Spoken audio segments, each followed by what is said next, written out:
effectivement, lorsqu'on est architecte et qu'on répond à des marchés publics, on répond à des commandes qui sont issues de maîtrise d'ouvrage de collectivité, et donc forcément on est en prise directe avec la question de l'élu, de ses services techniques, et donc des questions qui sont liées à la science politique. Et donc c'est ce qui m'intéresse dans le cadre de mon métier.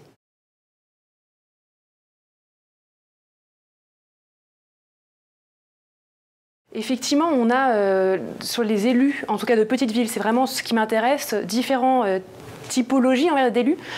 Des élus qui sont ouvertement ouverts à la participation, expérimentés, des élus qui sont fermés et absolument non convaincus par les démarches participatives. Et on a tout un panel d'élus qui pèsent le bénéfice-risque de mettre en place de la participation, et à ces personnes-là avec lesquelles on essaie de travailler dans les petites villes sur la question du projet urbain participatif.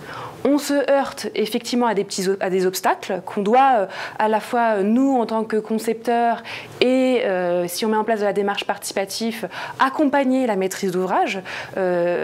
Effectivement, c'est ce que je montrais lors de mon intervention, des sphères de décision qui sont parfois opaques, et qu'il s'agit de comprendre et décrypter pour pouvoir remettre l'élaboration de la décision à la vue de tout le monde, pour que la décision soit transparente et argumentée avec les habitants et bien sûr les élus.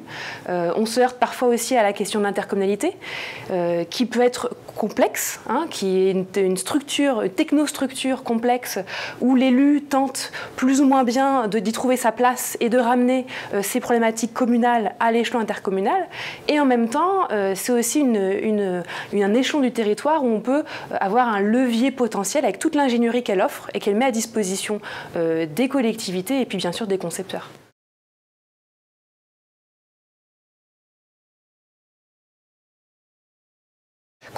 Bien sûr, la recherche, on a des travaux de chercheurs connus sur l'intercommunalité qui mettent en évidence justement la question du suffrage universel qui n'est pas direct pour l'intercommunalité, mais il y a aussi d'autres questions qui se posent plus à l'échelle du projet urbain de manière directe, la question de comment peut-on, sur des micro-opérations de petites villes, comment retrouve-t-on un relais de proximité avec des élus qui sont à une échelle du territoire supracommunal, et donc qui peuvent être un peu déconnectés des territoires et qui n'ont parfois aucun lien avec le territoire concerné.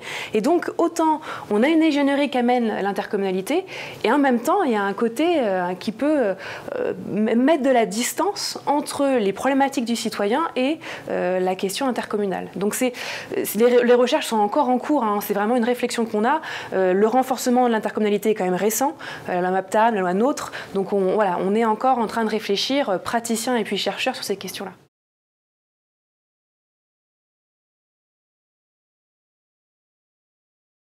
Effectivement, moi, ce que je vois, l'apport que j'ai eu grâce au Centre européen de sociologie et de sciences politiques de la Sorbonne, c'est vraiment de comprendre que l'élu, dans le cas de ma thèse, j'ai vraiment réussi à comprendre que l'élu maître d'ouvrage, il est indispensable. Donc, avant même de se dire, on va impliquer les habitants, on sait le faire. Les concepteurs aujourd'hui savent le faire.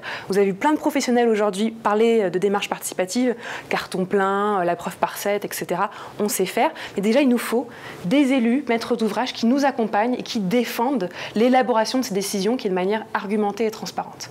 D'un point de vue méthodologique, face à ces habitants les plus silencieux, comme vous évoquiez, là on est sur des questions méthodologiques de praticiens, et donc on va aller vers les habitants. Donc par exemple, la semaine dernière, j'étais sur un marché dans le cadre d'un programme de Petite Ville de demain, où on allait, au lieu d'être que en salle avec un panel, on a travaillé avec un panel en salle, on allait sur le marché attraper les mamans avec les petits-enfants, les personnes âgées qui viennent prendre leur marché et qui ne participeraient pas à des ateliers de participation.